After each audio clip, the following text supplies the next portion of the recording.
அனைவருக்கும் வணக்கம். இன்று என்ன ஒரு முக்கியமான ஒரு டாபிக் நம்ம பார்க்க போறோம் அப்படின்னா, வருவாய்த்துறைக்கு நிறைய சான்றிதழ்கள் நம்ம அப்ளை பண்றோம். சாதி சான்றிதழ், வருமான சான்றிதழ், குடியிருப்பு சான்றிதழ், மேலும் பார்த்தீங்கன்னா நம்மளுடைய வாரிசு சான்றிதழ், இறப்பு சான்றிதழ், அதுக்கடுத்து பார்த்தீங்கன்னா முதல் பட்டதாரி சான்றிதழ். இந்த மாதிரி எல்லா சான்றிதழும் நம்ம இ சேவை மையம் மூலியமாகவோ இல்லை நம்மளே தனிப்பட்ட முறையில் இந்த சிட்டிசன் போர்ட்டல்ல அப்ளை பண்றோம். இது நிராகரிக்கப்பட்டால் என்ன செய்யணும், அடுத்த கட்ட நகர்வு நம்ம எங்க போகணும் அப்படிங்கிற சம்பந்தமாக நம்ம மச்சான் தீபக் ராஜப்பா அவர்கள்ட்ட நம்ம கேட்டு தெரிஞ்சுக்கிற போறோம். ஏன்னா அவர் அந்த நுகர்வோர் பாதுகாப்பு சட்டம் சம்பந்தமாக பல வழக்குகளை நடத்திட்டு வராரு. அதனால இது நுகர்வோர்ல வருமா வராதா, இதை முழுமையா நம்ம தெரிஞ்சுக்கிற போறோம். மச்சான், கண்டிப்பா நுகர்வோர்ல வரும். இது எதுக்காக அப்படி சொல்கிறேன் அப்படின்னா, நம்ம பணம் கட்டுறது 60 ரூபாய். அரசு இசை மையமாக இருந்தால் 60 ரூபாய் நம்ம சார்ஜ் பண்ணுறாங்க. இப்போ ப்ரைவேட் இசை மையம் சில இதை வச்சுருப்பாங்க. அவங்க என்ன பண்ணோன்னா அது பேஸ்டாக பண்ணி இது வாங்க. பட் வாங்கக்கூடாது தான். 200 300 வாங்குறாங்க. பட் வாங்கக்கூடாது. 60 ரூபா தான் வாங்கணும் அவங்க. ஏன்னா அவங்களுக்கு 48 ரூபா போகுது. அரசுக்கு 12 ரூபா போனால் கூட மீதி 48 ரூபா இவங்களுக்கு தான் கமிஷனாக போகுது. பட் சார்ஜ் வாங்குறாங்க. பட் அது வேறு டாபிக். நம்ம அதுக்குள்ளே போக வேண்டாம். இப்போ நம்ம இன்னும் சிட்டிசன் போர்ட்டல் மூலமாக நம்ம பண்ணும்போது நமக்கும் 60 ரூபாய் எடுக்கிறாங்க. இதில் 60 ரூபாய் எடுக்கிற போது முழு தொகையும் அது அரசுக்கு போயிடுது. அது முழு தொகை 60 ரூபா போயிடுது. இசை மூலமாக போனால் 48 ரூபா தான் போகுது. அப்போ அந்த 48 ரூபாய் நீங்கள் அதில் மைனஸ் பண்ணி தானே நீங்கள் எடுக்கணும். நீங்கள் அதை முழு அமௌண்ட் எடுத்துக்கிறீங்க. அப்போ சரி, ஓகே, ஏதோ எடுத்துட்டீங்க, எடுத்து எல்லாம் பண்ணிட்டீங்க. அந்த சர்டிஃபிகேட் நீங்கள் கரெக்டாக கொடுக்குறீங்க அப்படின்னா ரிமார்க்ஸ்னு ஒரு காலம் இருக்கும் கடைசியில். எதற்காக இந்த சர்டிஃபிகேட் நிராகரிக்கப்பட்டது, ரிஜெக்ட் பண்ணப்பட்டது அப்படின்னா நீங்கள் அந்த ரிமார்க்ஸில் கொடுக்கணும். நீங்கள் போதுமான சான்றிதழ்கள் அப்லோட் பண்ணலை, ஆதார் கார்டு அப்லோட் பண்ணலை, இல்லை உங்களோட இந்த டாக்குமெண்டேஷன் ஸ்கேனிங் சரியில்லை அப்படின்னு ஏதாவது ஒன்று ப்ரூவ் பண்ணி அதை கொடுத்து தான் பண்ணணும். முழுக்கையா நீங்கள் பாட்டில் ரிஜெக்டட் அப்படின்னு கொடுத்தா அவன் என்ன பண்ணுவான்? எங்க போறது என்ன மெசேஜ் அப்படித்தான் வருது, உங்கள சான்றிதழ் நிராகரிக்கப்பட்டது. அது பெரிய ஒரு கன்சியூமர் வயலேஷன். அது பெரிய நுகர்வோர் விதி மீறல். அப்படிலாம் பண்ணக்கூடாது. அதை சரி, இப்ப நிராகரிக்கிறதுல இந்த வருவாய்த்துறை மட்டும்தான் நிராகரிக்க முடியுமா, இல்ல வேற யாராவது ஏதாச்சும் நிராகரிக்க முடியும்? எந்த டிபார்ட்மெண்ட்டுக்கு அனுப்பிச்சாலும் நிராகரிக்கலாம். இப்போ நம்ம கல்வித்துறைக்கு ஒரு இது பண்றோம் வச்சுக்கலாம். இப்போ பெரும்பாலான முன்னால என்ன பண்றாங்கன்னா, நம்ம ஆன்லைன் மூலமா ஒரு அப்ளை பண்ணுவோம் கல்வித்துறைக்கு. இப்போ மெடிக்கல் காலேஜோ ஒரு இன்ஜினியரிங் காலேஜோ பண்ணுவோம். இப்போ எல்லா காலேஜையும் பண்ணும்போது ஆன்லைன் மூலமா பண்ண சொல்லிட்டாங்க. அதை அப்போ பண்ணும்போது அதுவும் ஒரு நிராகரிப்பு. நம்ம அப்ளிகேஷன் கட்டியிருந்தோம், ஆனா நிராகரிக்கப்பட்ட கன்சூமரா வருவோம். வர்றோம், கண்டிப்பா வருவோம். நம்ம அதை சீட்டு கொடுக்கல அப்படின்ட்டு வராது.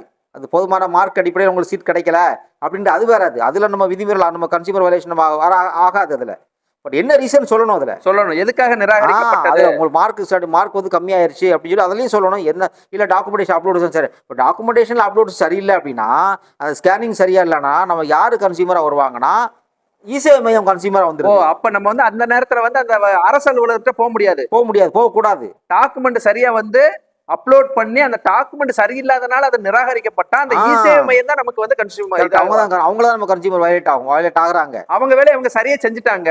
ஆமா, அவங்க வேலையை கரெக்டா ஸ்கேனிங் ப்ராப்பர் எல்லாமே கரெக்டா பண்ணிட்டாங்க அப்படின்ட்டு அதுக்கப்புறம் அங்க போய் அவங்க ரிஜெக்ட் பண்ணாங்க அப்படின்னா அதில் யாருன்னு பார்க்கணும். விஏஓ ரிஜெக்ட் பண்ணாரா, டெப்டி தாசில்தார் ரிஜெக்ட் பண்ணாரா, இல்லை தாசில்தார் ரிஜெக்ட் பண்ணாரா, யார் ரிஜெக்ட் பண்ணாரு பார்த்துட்டு அவங்கள நம்ம ஒரு பார்ட்டியா எடுத்துக்கணும். அவங்க பார்ட்டியா எடுத்து நம்ம நோட்டீஸ் அனுப்பலாம், தாராளமாக அனுப்பலாம். இப்ப பணம் இப்ப நான் ஒரு இ சேவை மையத்தில் நான் ஒரு சான்றிதழுக்கு விண்ணப்பிக்கிறேன். இ சேவை மையத்துக்காரர் என்கிட்ட 60 ரூபாய் வாங்குறாரு. 60 ரூபாய்க்கான ஒப்புகை சீட்டு தராரு. இதுல 60 ரூபாய் இ சேவை மையத்துக்கு மட்டுமே போகுதா, இல்ல அரசுக்கு இப்ப எப்படி போகுது?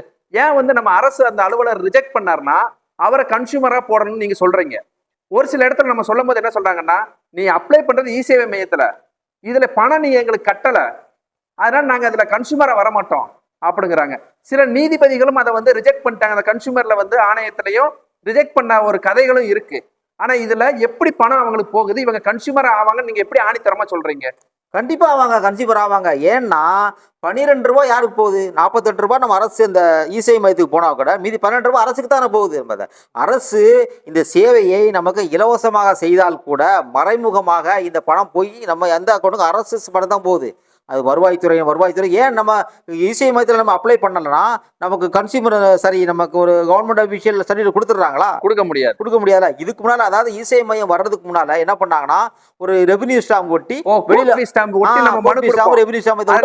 ரூபாய் 30 ரூபாய்க்கு ஒட்டுவோம். அதுக்கு நம்ம ஒரு பணம் செலுத்துறோம். அதுவும் கன்சியூமர் தான். கன்சியூமர் ஏன் ஆர்டிஐக்கு நம்ம செலுத்துற மாதிரி அதுல நம்ம கன்சியூமர் வெளியில உட்கார்ந்துருக்கானே அந்த உட்கார்ந்துருக்காங்களே இந்த மனு எழுதி கொடுக்குறாங்க, ஸ்டாம்ப் வாங்குற அவங்க கன்சியூமர் ஆவாங்களா? ஆக மாட்டாங்க. நம்ம அந்த பணத்தை வாங்கி யாருக்கு கொடுக்குறோம் ஸ்டாம்பை? அந்த துறை சம்பந்த துறைக்கு தான் துறை கொடுக்குறோம். சம்பந்த அலுவலர் தான் நம்ம கொடுக்குறோம். அப்போ அவங்க கன்சியூமராக தான் ஆவாங்க. அப்பவும் நம்ம கன்சியூமராக இருந்திருக்கிறோம். பட் அவேர்னஸ் இல்லை. அவங்களுக்கு தெரியல. இந்த மாதிரி வீடியோ போடுறதுக்கு ஆள் கிடையாது, நம்ம வந்து ஷார்ட்ஸ் வரல, இந்த மாதிரி யூடியூப் கிடையாது, அப்போல்லாம் கிடையாதுனால ஏதோ ஓடிச்சு, அப்படியே ஓடிச்சு. இந்த விஷயங்கள்லாம் எதுக்காக மறைமுகம் வந்தால் லஞ்சம் அதிகமாகிறதுனாலையும் கரப்ஷன் தான் இதெல்லாம் அதிகமாகுது. நீ நேரடியாக அலுவலக செலவில் சந்திக்க கூடாது அப்படின்றதுக்காக அரசு இசேவை மையம் மூலமாக கொண்டு வந்து எல்லா டாக்குமெண்ட் நீ கொண்டு வந்துட்டீங்கன்னா உனக்கு டாக்குமெண்ட் அப்லோட் பண்ணி வீட்டுக்கு போ. உனக்கு டாக்குமெண்ட் கரெக்டாக இருந்துச்சு, எல்லாம் இருந்துச்சுன்னா உனக்கு வந்து சர்டிஃபிகேட் வந்துடும். நீ போய் பிரிண்ட் அவுட் எடுத்துக்கோ, அதை நீ யூஸ் பண்ணிக்கோ. இன்னொன்று, உனக்கு டாக்குமெண்ட் எந்த காலத்துலையும் ஆன்லைனில் இருந்துட்டு இருக்கும். அது ஸ்கேனர் கோடு வரும், எப்போனாலும் எடுத்துக்கலாம். தொலைஞ்சு போனால் கூட பிரச்சனை கிடையாது. ஒரு நம்பரை கொடுத்தாலே வந்துடும். அப்படின்ற ஒரு நல்ல அடிப்படையில் அரசு இந்த சேவைகளை கொண்டு வந்துரு நம்ம மக்களுக்கு, பீப்புளுக்கு கொண்டு வந்துருக்குது. ஆனால் இதை என்ன பண்ணுறாங்கன்னா, நிறைய அரசு அலுவலகங்களில் நம்ம இசேவை மையத்தை தான் நீங்கள் கேட்ட கேள்வி கரெக்டு தான். இசேவை மையத்தை தான் நீங்கள் பணம் கொடுக்குறீங்க, எங்களுக்கு கொடுக்கல. அப்போ நம்ம கன்சியூமர் வயலேஷன் ஆயிருக்குன்னு சொல்லி நீங்கள் லீகலாக நோட்டீஸ் அனுப்புங்க. நீங்கள் சம்பந்தப்பட்ட துறை அலுவலுக்கு யாருக்கு விஏஓனா விஏஓக்கான ரிஜெக்ட் பண்ணால் அவருக்கு அனுப்புங்க, தாசில்தாருக்கு அனுப்புங்க. அவர் நீ விஏஓ பார்க்க வேண்டியது அந்த பொறுப்பு தாசில்தார், அவரோட ஹையர் அஃபிஷியலுக்கு இருக்குது. நீங்கள் நோட்டீஸ் அனுப்புங்க. அவங்க இல்லைன்னு சொல்லட்டும், கோர்ட்டில் ஃபைல் பண்ணுங்க, ஜட்ஜி ரிஜெக்ட் பண்ணட்டும். நீங்கள் ஜட்ஜிட்ட கேளுங்க, நீங்கள் என்கொயரி பண்ணுங்க. எப்படின்னா, ஐயா அவங்கள கொடுக்க சொல்லுங்க. நான் கன்சியூமர் அவங்க வர்றாங்கன்னு நான் ப்ரூவ் பண்ணிட்டேன். நான் அவன் கொடுத்த அமௌண்ட்டு, ஒப்புகை சீட்டு எல்லாமே நான் கொடுத்துட்டேன். இப்போ நான் இது பண்ணலைன்னா அந்த 60 ரூபா நான் கட்டலாம், அவங்க கம்பெனி கொடுக்க சொல்லுங்க. கொடுக்க மாட்டேன். நான் கன்சியூமராக வர்றதுனால, பணம் கட்டுறதுனால அவங்க எனக்கு கொடுக்குறாங்க. பணம் கட்டலாம் கொடுக்க மாட்டாங்கல்ல சர்டிஃபிகேட். அப்போ அவங்க சொல்லட்டும், எனக்கு இந்த பணம் வந்து சேரலன்னு. அவங்க யார் சம்பந்தப்பட்ட துறை அலுவலர், கல்வித்துறையோ இல்லை குடிமைப்பொருள் வழங்கல் துறையோ இல்லை வருவாய்த்துறையோ இல்லை கூட்டுறவுத்துறையோ அவங்க கொடுக்கட்டும். சரி, இப்போ நீங்கள் இப்போ குடிமைப்பொருள் வழங்கல் துறைன்னு சொன்னதுனால நான் சொல்கிறேன். இப்போ ஒரு ரேஷன் கார்டுக்கு விண்ணப்பிக்கிறோம், இதுக்கு நம்ம பணம் செலுத்த மாட்டோம், எல்லாமே ஃப்ரீ சர்வீஸ். ஆனா இதுல அவங்க கன்சியூமர் வருவாங்களா? கண்டிப்பா வரமாட்டாங்க. இலவசமா செய்யற சேவைகள் எதுவுமே வரமாட்டாங்க, கன்சியூமர் ஆகாது. இப்போ வருவாய்த்துறையும் அதான் சொல்லுது. என்னன்னா, நான் இலவசமா தான் அந்த சேவையை செய்யறோம், இலவசமா தான் நாங்கள் வந்து அப்ரூவல் கொடுக்குறோம், எங்களுக்கு அந்த பணம் நான் ஒரு ரூபாய் நான் எடுக்கல அப்படின்னு தாசில்தார் சொல்றாரு. என்னோட வழக்கில் அப்படிதான் சொன்னாரு. கம்யூனிட்டி சர்டிஃபிகேட் நான் அப்ளை பண்ணுறேன். நான் அப்ளை பண்ணும்போது நீங்கள் உங்கள் பையன் வந்து அப்பாவோட கம்யூனிட்டி சர்டிஃபிகேட், அப்பாவோட பர்த் சர்டிஃபிகேட் எல்லாமே தென்காசி மாவட்டத்தில் இருக்குது, நேட்டிவ்ல இருக்கிறேன், நீ அங்கே போய் வாங்கிக்கணும்னு சொல்லி காட்பாடி தாசில்தார் ரிஜெக்ட் பண்ணுறாரு. நான் என்ன பண்ணுறேன், அதை கொண்டு வந்துட்டு சரி காட்பாடி தாசில்தார் நல்லது சொல்கிறாரு, நம்ம நல்ல விஷயங்களா சொல்கிறாரு, நம்ம தென்காசியிலே வாங்கிக்கணும், தென்காசியில் பண்ணுறேன். தென்காசியில் உள்ள அந்த சிவகிரி தாலுகா தாசில்தார் என்ன சொல்கிறார், என்ன ரிஜெக்ட் பண்ணுறாருன்னா, பையனோட கம்யூனிட்டி சர்டிஃபிகேட்டு, பையனோட ஆதார் கார்டு, பையனோட பர்த் சர்டிஃபிகேட்டு, ரேஷன் கார்டு எல்லாமே வேலூர் மாவட்டத்தில் இருக்குது, அதனால நீங்கள் வேலூர்ல போய் வாங்கிக்கணும் இவர் ரிஜெக்ட் பண்ணுறாரு. அப்போ ரெண்டையும் சேர்த்து கோரிலேட்டட் பண்ணி நான் போய் கன்சியூமர் கோர்ட்டில் கேஸ் ஃபைல் பண்ணுறேன். அப்போ கேஸ் ஃபைல் பண்ணுற போது தான் ரெண்டு பக்கமும் நான் பணம் கட்டியிருக்கிறேன். அப்போ எனக்கு உண்மையிலே வயலேட் பண்ணுறது காட்பாடி தாசில்தார் தான், ஏன்னா அவர் வந்து கரெக்டாக கொடுத்தாரு, சிவகிரி தாசில்தார் கரெக்டாக கொடுத்தாரு போட்டிருக்கிறேன். அப்போ தான் ஜட்ஜி என்னை கூப்பிட்டு வந்து வேலூர் மாவட்ட நுகர்வோர் நீதிபதி மாண்புமிகு மீனாட்சி சுந்தரம் ஐயா தான் சொல்கிறாங்க, இது கன்சியூமரில் வரும், இது நான் வழக்குக்கு எடுத்துக்கிறேன் அப்படின்னு சொல்லிட்டு அவங்களை கூப்பிட்டு கேட்குறாங்க. அவங்க உடனே அந்த சர்டிஃபிகேட்டை ப்ரொவைட் பண்ணுறாங்க, அது காட்பாடி தாசில்தார். பட் இது வராமல் எப்படி விளக்கு எடுத்தாங்க? ஏன்னா இப்போ நீங்கள் சொன்னதுனால நான் ஒரு விஷயத்தை பதிவு செய்கிறேன். இப்போ சமீபத்தியமாக சொல்கிறாங்க, நீங்கள் உங்களுடைய சர்டிஃபிகேட் எல்லாமே உங்களுடைய ஊரில் இருக்குது, நீங்கள் இனிமே வருங்காலங்களில் எது வாங்குறதா இருந்தாலும் நீங்க உங்க ஊர்லயே வாங்கிக்கோங்க அப்படிங்கிறாங்க. ஆனா ஒரு குடிமகன் ஒரு 5 வருஷமா ஏதாச்சும் ஒரு ஊர்ல வசிக்கிறாரு அப்படின்னா அவருக்கு அந்த ஊர்ல இருக்க குடியுரிமைகள் கொடுத்து அங்க அவருக்கு எல்லா சான்றிதழும் கொடுக்கலாம், ரேஷன் கார்டு கொடுக்கலாம் அப்படின்னு அரசு சொல்லுது. இது வந்து மக்களுக்கு விழிப்புணர்வு இல்லையா, இல்ல அரசு அலுவலர்களுக்கு விழிப்புணர்வு இல்லை, இல்ல இது எதுக்குடா இவனுக்கு நம்ம கொடுத்துக்கிட்டு அப்படின்னு சொல்லி அவங்க வந்து அதை வந்து தட்டி கழிக்கிறாங்களா? அவங்க பணியை லாஸ்டா சொன்னீங்கல்ல, தட்டி கழிக்கிறதா, எனக்கு எதுக்கு போ, நீ அங்க போய் எங்கேயும் முடிட்டு வா, எங்கேயும் போ, நான் தர மாட்டேன். ஆனா இது அந்த அரசு அலுவலருக்கு தெரியுமா? அரசு ஆணைகள் பொறுத்தவரை தமிழக அரசு மற்றும் பணியாளர் மற்றும் நிர்வாக சீர்திருத்தத்தில் பிறப்பிக்கப்பட்ட அனைத்து அரசு ஆணைகளும் தமிழகத்தில் உள்ள எல்லா துறைகளுக்கு சில துறை சம்பந்தமா ஒரு ஆணை பிறப்பிப்பாங்க. இது வந்து ஜென்ரலா பிறப்பிக்க எல்லாத்தையும் அப்ளிகபிள் ஆகும்ல, அப்படிலாம் சொல்லக்கூடாது. ஆனா அவர் உண்மையிலே விசாரணை நடத்தணும். இவங்க எத்தனை வருஷமா இங்க இருக்கிறாங்க, இவங்க கொடுக்கலாமா கொடுக்கூடாது விசாரணை நடத்தணும். பண்றதில்ல, யாரும் பண்றதில்ல. பெரும்பாலும் ஒரு நேர்மையான அரசு அலுவலர்களை பண்ணி கரெக்டாக கொடுத்துட்றாங்க. அது நேர்மையான அரசு அலுவலர் நீ பணியாற்றுறதுனால தான் இன்னைக்கு மக்களுக்கு போதுமான அரசு சலுகைகள் கிடைச்சிக்கிட்டு இருக்குது. அரசு அறிவிச்சிருது, கவர்மெண்ட் அறிவிச்சிருது, முதலமைச்சரோ அவங்களுக்குள்ள துறை அமைச்சர்களோ அறிவிச்சிடறாங்க மக்களுக்கு. ஆனால் அது வந்து சேருதுன்னா கடைநிலை ஊழியர், கடைநிலை மக்களுக்கும் ஒரு தென்கோடி கன்னியாகுமரியில் ஒரு மூலையில் உள்ள கிராமத்துக்கும் அது சேரலைன்னா இது அரசு அலுவலகம் தான் சேரணும். அப்போ அந்த அரசு அலுவலர் நேர்மையான அரசு அலுவலர் இருந்தால் கண்டிப்பாக அது போய் சேர்ந்துரும், கண்டிப்பாக சேரும். அப்போ அதான் இப்ப அரசு அலுவலர்கள் வந்து கரெக்டா செயல்பட்டா மட்டும்தான் மக்களுக்கு கிடைக்க வேண்டிய ஒரு நிவாரணங்களும் அவங்களுடைய தேவைகளும் அடிப்படை தேவைகளும் பூர்த்தி செய்யப்படும். ஆமா, கண்டிப்பா. சரி, இப்ப வந்து கன்சியூமர்ல வந்து நம்ம அப்ளை பண்ணிடுறோம், போய் கொடுத்துறோம். உங்க வழக்குல வந்து நீங்க வழக்கு தாக்கல் பண்ண உடனே அந்த தாசில்தார் வந்து கன்சியூமருக்கு அந்த சர்டிபிகேட் கொடுக்க வந்து முன் வந்துட்டாரா, இல்ல ஏதாச்சும் பேச்சுவார்த்தை நடத்துனீங்களா? இல்ல ஃபர்ஸ்ட் வாய்தாவிலே சர்டிஃபிகேட் எடுத்து வந்துட்டாரு. சர்டிபிகேட் அவரே அப்ளை பண்ணிட்டாரு. அவரே அப்ளை பண்ண, நான் தான் சொன்னேன் எனக்கு அப்ளை பண்ண சொன்னாங்க. நீங்க அப்ளை பண்ணுங்க சார், நீங்க ஒரு தடவை அப்ளை பண்ணுங்க, நான் உங்களுக்கு ப்ரொடியூஸ் பண்ணிடுறோம் அப்படின்னாரு. ஏற்கனவே 3 டைம் அப்ளை பண்ணியிருக்கிறேன், 3 டைம் ரிஜெக்ட் பண்ணிருக்கீங்க. இனிமே நான் அப்ளை பண்ண மாட்டேன். ஏன்னா எல்லாமே அந்த போர்ட்டல் எல்லாம் உங்ககிட்ட தானே இருக்குது. ஏற்கனவே அப்ளை பண்ண டாக்குமெண்ட் எல்லாம் உங்ககிட்ட தானே இருக்குது. அந்த போர்ட்டலில் ஓப்பன் பண்ணக்கூடிய ஐடி எல்லாம் உங்ககிட்ட தானே இருக்குது. நீங்க ஓப்பன் பண்ணி நீங்களே அப்ளை பண்ணுங்க, நான் பண்ண மாட்டேன், கேஸை நான் வாபஸ் வாங்க மாட்டேன் அப்படின்னு சொன்னது. உடனே அவரே அதே மாதிரி அவரே அப்ளை பண்ணி அவரே எல்லாம் பண்ணி போர்ட்டல் ஓப்பன் பண்ணி அவரே அப்ளை பண்ணி அவரே கொடுத்தாரு. அப்ப எப்படி கன்சியூமர்ல வராது? அப்ப எனக்கு திருப்பி அலைய விட்டுக்கலாம்ல. ஆமா, அவர் ஆனா கன்சியூமர்ல இல்ல அப்படின்னா அவர் ஆணித்தரமா நின்றுருக்கலாம். பண்ண மாட்டேன், தர மாட்டேன், உன்னால முடிஞ்சதை பாத்துக்கோ அப்படின்னு சொல்லி அவர் இருந்திருக்கலாம். ஆனா அவர் அதுக்கப்புறம் படிச்சிருப்பாரு நினைக்கிறேன் ஒருவேளை. கண்டிப்பா இதுக்கப்புறம் எப்படி நமக்கு பணம் வருது நம்ம துறைக்கு அப்படின்னு அவர் படிச்சிருந்திருக்கலாம். நான் என்னோட ஃபர்ஸ்ட் ஆர்குமெண்ட்லயே நான் சொன்னது, ஜட்ஜு அவர் தான் என்ன சொல்ற, நீதியரசர் அதான் சொல்ல என்ன சொல்றாருன்னா, இது கன்சியூமர்ல வராது, இது மாதிரி கேஸ் வேற ஏதாவது ஜட்மெண்ட் வந்துச்சு நான் எடுத்துட்டு வாங்க, ரெஃபர் பண்ணுங்க. இது கன்சியூமர்கள் தமிழ்நாட்டில் இது மாதிரி கேஸே ஃபைல் பண்ணல, இதான் முதல் கேஸை நான் ஃபைல் பண்ணியிருக்கிறேன்.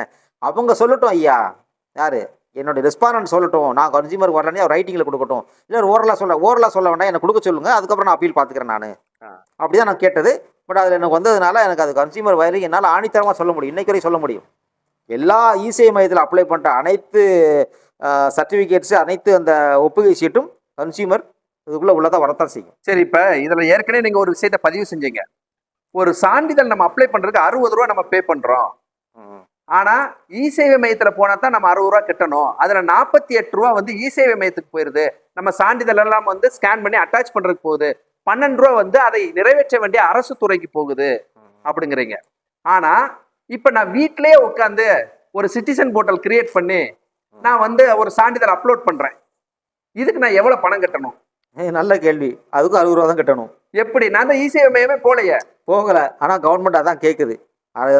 நீ சொல்ற மாதிரி அந்த 48 ரூபாய் மைனஸ் பண்ணணும், மைனஸ் பண்ணி 12 ரூபாய் கட்டணும்.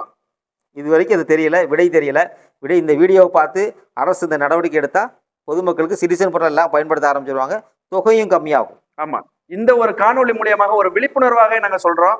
இப்ப தீபக் ராஜப்பா மச்சான் என்ன சொல்றாரு அப்படின்னா, 12 ரூபாய் தான் அந்த சம்பந்தப்பட்ட துறைகளுக்கு போகுது, நம்ம செலுத்தக்கூடிய 60 ரூபாயில 48 ரூபாய் வந்து இ சேவை மையத்துக்கு போகுது அப்படிங்கிறாங்க. அப்ப நம்ம சிட்டிசன் போர்ட்டல்ல நம்ம பே பண்றோம் அமௌண்ட், நம்மளுடைய இதுலயே நம்மளே ஒரு சிட்டிசன் போர்ட்டல் போட்டு கேன் நம்பர் போட்டு நம்மளே வந்து ஒரு விண்ணப்பிக்கிறோம். ஆனா இதுக்கும் நம்ம 60 ரூபா தான் கட்டுறோம். கண்டிப்பா இது யாருடைய பணம் விரயமாகுது அப்படின்னா நம்மளுடைய பணம் தான் விரயமாகுது. இதே அரசு கவனத்துல கொண்டு அதை வந்து 12 ரூபாயாக மாற்றணும்.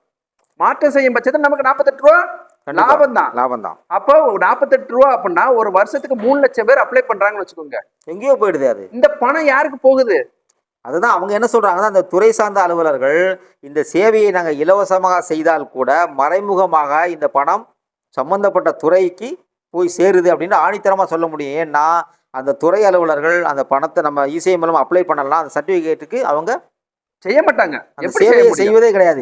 நேரடியா செய்யலனா கூட மறைமுகமா நீங்க பணத்தை வாங்கித்தானே செய்றீங்க. அதனால கன்சியூமர் தான், ஒவ்வொரு பொதுமக்களும் பணத்தை இசேவை மையத்தில் செலுத்திட்டீங்கன்னா நீ கன்சியூமர் தான். நீ தாராளமாக கன்சியூமர் கோர்ட் போகலாம். கன்சியூமர் கோர்ட் வந்து நீ பெரிய விஷயமா ஏற்கனவே ஒரு வீடியோவில் சொல்லியிருப்பேன் நான், ஒரு பெரிய கம்பசூத்திரம்லாம் ஒன்றும் கிடையாது. கன்சியூமர் கோர்ட் போய் கோர்ட்டுக்கு போகணுமே, கோர்ட்டில் வாய்தா போடுவாங்க, பல 6 மாசத்துலேருந்து 1 வருஷம் கேஸை முடிச்சிடலாம். இன்னும் தமிழ்நாடு கவர்மெண்ட் அப்படின்றதுனால உங்களுக்கு ஸ்டேட் கவர்மெண்ட் மீறி போக மாட்டாங்க. இப்ப வந்து மத்திய ஒரு அலுவலகங்களாக இருந்தால் அவங்க வந்து சுப்ரீம் கோர்ட் போவாங்க. அதனால நம்மளால அலைய முடியாது. ஆனா இங்க தமிழக அரசு கீழே இருக்கக்கூடிய அலுவலகங்கள்ல வந்து நம்ம எளிதாக வெற்றி பெறலாம், சீக்கிரம் வெற்றி பெறலாம். ஃபர்ஸ்ட் இதுல அட்டெம்ப்ட் நம்ம இது பண்ணிடலாம். 2-3 வயதால சரண்டர் ஆயிருவாங்க. அது அரசு அலுவலகர்னா நம்ம சரண்டர் ஆயிருவாங்க கண்டிப்பா. அது அரசு அலுவலர்கள், அதாவது வருவாய்த்துறை சொன்னீங்களா இது, அப்புறமா சார் பதிவாளர் சப் ரெஜிஸ்டர் ஆஃபீஸ்க்கு நம்ம பணம் கட்டி நம்ம டாக்குமெண்ட் இது பண்றோம். அந்த டாக்குமெண்ட் தரலனா கூட நம்ம கமிஷனுக்காக கொண்டு போகலாம். புரோக்கர் மூலமா போய் புரோக்கர் சில பண்ணா புரோக்கருக்கு பணம் கொடுக்கலாம். சார் பதிவாளர் சப் ரெஜிஸ்டர் நம்ம டாக்குமெண்ட் ரிலீஸ் பண்ண மாட்டாரு, அங்க உட்காந்துருக்கும். போய் கேட்டா நீ கொடுக்கல, இன்னும் சில விஷயங்கள் இருக்கு அப்படின்னா, நான் கன்சியூமர், நான் எனக்குள்ள சேவைகள் சொல்ல வேண்டியதான், நீங்க நெட்டில் கொடுக்க வேண்டியதானே, ரிமார்க்கில் கொடுக்க வேண்டிய, ஏன் கொடுக்கல இன்னைக்கு வரைக்கும், என் டாக்குமெண்ட் ஏன் உள்ளே வாங்கி வச்சிருக்கீங்க, அதையும் நம்ம பண்ணி அங்கேயும் சப் ரெஜிஸ்டர் ஆஃபீஸ்லாம் வின்படுறது ரொம்ப ஈஸி. சப் ரெஜிஸ்டர் ஆஃபீஸு, அப்புறம் மோட்டார் வாகன சட்டம் 1988 நம்ம வட்டார போக்குவரத்து கழகம், ஆமாம், அங்கெல்லாம் ஈஸியாக நம்ம தாராளமாக அடிக்கலாம். பஸ் எல்லாம் நம்ம வந்து ஒரு ஸ்டாப்பிங்ல இருந்து இன்னொரு ஸ்டாப்பிங்ல நிறுத்தாம கூட்டு போனாலும் அது வந்து கன்சியூமர் தான். கன்சூமர் நம்ம அடுத்த வைலேஷன். வீடியோவில் நம்ம தெளிவாக அதை பற்றி தெளிவா நம்ம பார்க்கலாம். அது நன்றி. நன்றி.